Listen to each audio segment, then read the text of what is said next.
morning. I'm here today to talk to you about my new book, Just a Walk with Kathleen. And what better a place to be this morning than at Loch Morlich with the Cairngorms behind me. The Cairngorms feature quite often in the walks described in the book. The book is a collection of stories and walk descriptions of walks that I have done through the decades, starting at the end of the 1980s right up until the end of last year, 2023. It's just a selection of walks and just to give a flavour of some of the places that I've been to over the years. Some places are mentioned more than once, others only once. There are stories which are quite amusing and other stories which are quite serious. I'm going to read a couple of little snippets from one or two walks to illustrate this. And the first one I'm going to go to is at the Braemar side of the Cairngorms. As we walked along the path, an animal of some sort crossed over in front of us, some distance away. It was a whitish colour and I thought it looked like a stoat. They do change colour in winter, and this was in February 1997. It began to come down the path towards us. We thought it would disappear into the trees any minute, so we got out the cameras ready to photograph it before this happened. But it just kept on coming, and at great speed. It made a beeline for us, and as it got closer we could see that it was in fact a ferret. It had heard our voices and must have thought, oh, human beings, food. It then proceeded to try and get into Lorraine's rucksack. It was persistent. Lorraine was not too happy, while Sheila and I thought it was quite amusing. Wendy, of course, decided she should investigate what was going on, and that really was not a good idea. The ferret went for her. We got them apart and Wendy went back into the trees. Wise move.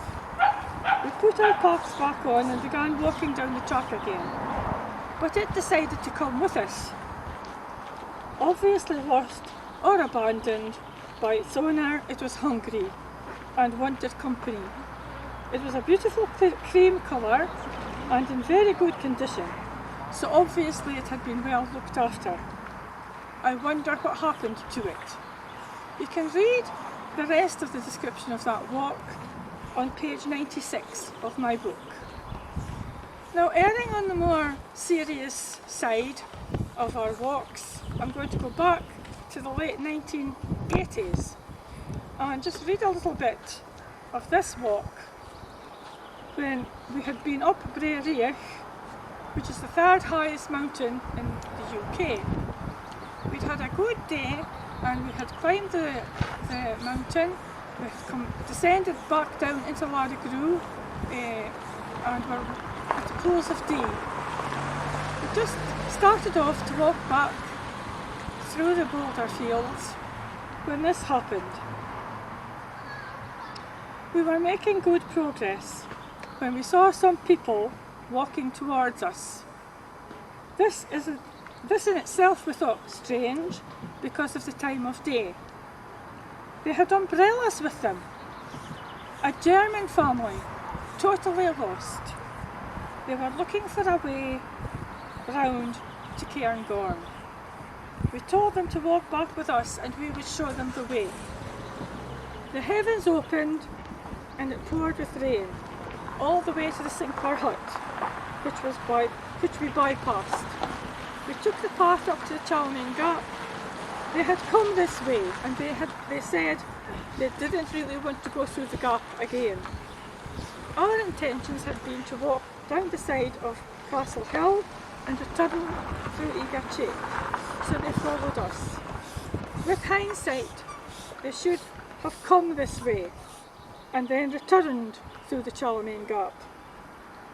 But their guidebook was very misleading and they went in the wrong way completely. Who knows how long they would have wandered around in the Larrig. or where they would have ended up if we had not found them. Because believe it or not, apart from a man on the summit and 2 other men at the pools of Dee, we had seen nobody the whole day. So this just emphasises the seriousness of walking in the Scottish mountains.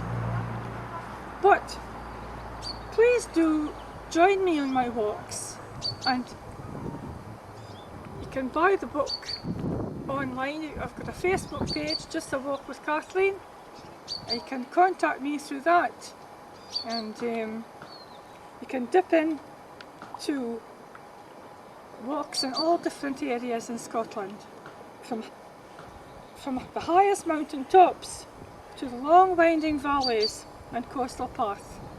Every walk has its own tale to tell. Some are amusing while others are more serious, like the one at Braemar. One thing for sure, when you set out on a new adventure, it's never just a walk.